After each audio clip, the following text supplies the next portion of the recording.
Прислушаться к ощущениям.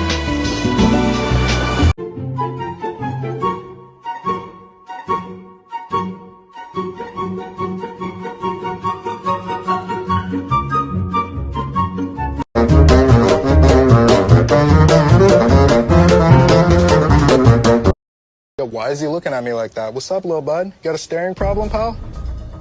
Like what, dude? He's just looking at you. He's a baby. Look at his face. Dumb little face.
It's your birthday. We gon' party like it's your birthday.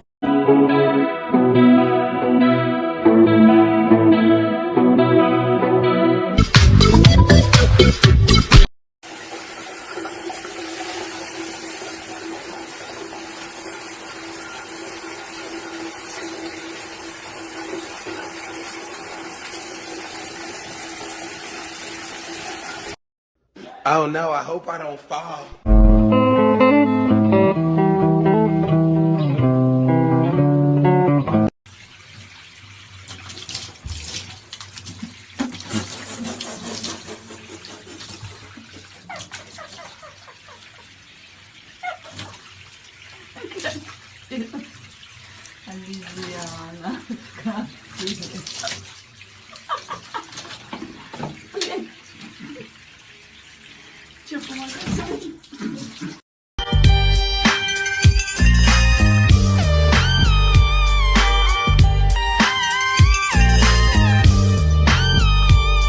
Stranger to you and me.